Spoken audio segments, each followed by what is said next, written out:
Microsoft said last week that it had achieved a new record for the accuracy of software that transcribes speech. Its system missed just 1 in 20 words on a standard collection of phone call recordings, matching humans given the same challenge. The result is the latest in a string of recent findings that some view as proof that advances in artificial intelligence are accelerating, threatening to upend the economy. Some software has proved itself better than people at recognizing objects such as cars or cats in images, and Google's AlphaGo software has overpowered multiple Go champions, a feat that until recently was considered a decade or more away. Companies are eager to build on this progress. Mentions of AI on corporate earnings calls have grown more or less exponentially. Now some AI observers are trying to develop a more exact picture of how fast the technology is advancing. By measuring progress, or the lack of it, in different areas, they hope to pierce the fog of hype about AI. The projects aim to give researchers and policymakers a more clear-eyed view of what parts of the field are advancing most quickly and what responses that may require. Image recognition software outperformed humans on the standard ImageNet test in 2016. This is something that needs to be done in part because there is so much craziness out there about where AI is going, says Ray Peralt, a researcher at nonprofit LabTree International. He's one of the leaders of a project called the AI Index, which aims to release a detailed snapshot of the state and rate of progress in the field by the end of the year. The project is backed by the 100-year study on artificial intelligence, established at Stanford in 2015 to examine the effects of AI on society.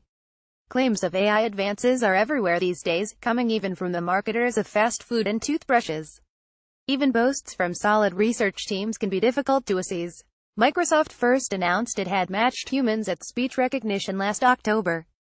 But researchers at IBM and crowdsourcing company Appen subsequently showed humans were more accurate than Microsoft had claimed.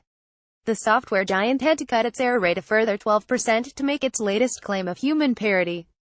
The growing power of chess-playing software over the past 3 decades. The Electronic Frontier Foundation, which campaigns to protect civil liberties from digital threats, has started its own effort to measure and contextualize progress in AI. The nonprofit is combing research papers like Microsoft's to assemble an open-source, online repository of data points on AI progress and performance.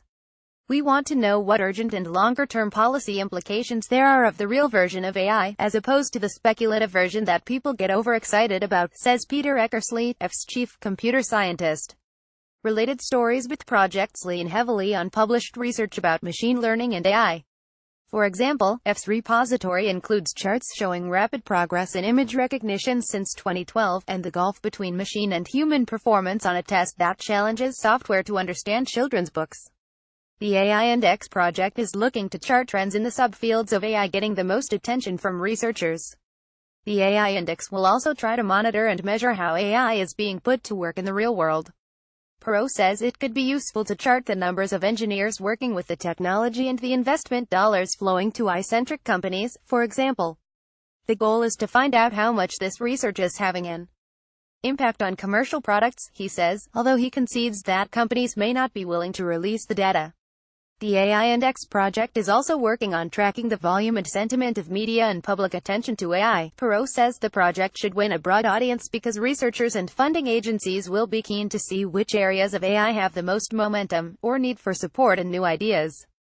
He says banks and consulting companies have already called, seeking a better handle on what's real in AI.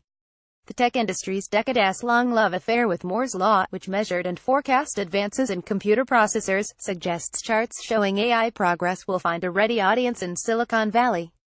It's less clear how such measures might help government officials and regulators grappling with the effects of smarter software in areas like privacy. I'm not sure how useful it'll be, says Ryan Calo, a law professor at the University of Washington who recently proposed a detailed roadmap of AI policy issues. He argues that decision-makers need the high-level grasp of the underlying technology, and a strong sense of values, more than granular measures of progress. Eckersley of the F argues that AI tracking projects will become more useful with time. For example, debate about job losses might be informed by data on how quickly software programs are advancing to automate the core tasks of certain workers. And Eckersley says looking at measures of progress in the field has already helped convince him of the importance of work on how to make AI systems more trustworthy.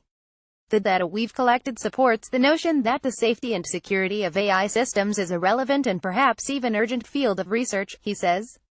Researchers in academia and at companies such as Google have recently investigated how to trick or booby-trap AI software and prevent it from misbehaving. As companies rush to put software in control of more common technologies such as cars, measurable progress on how to make it reliable and safe could be the most important of all.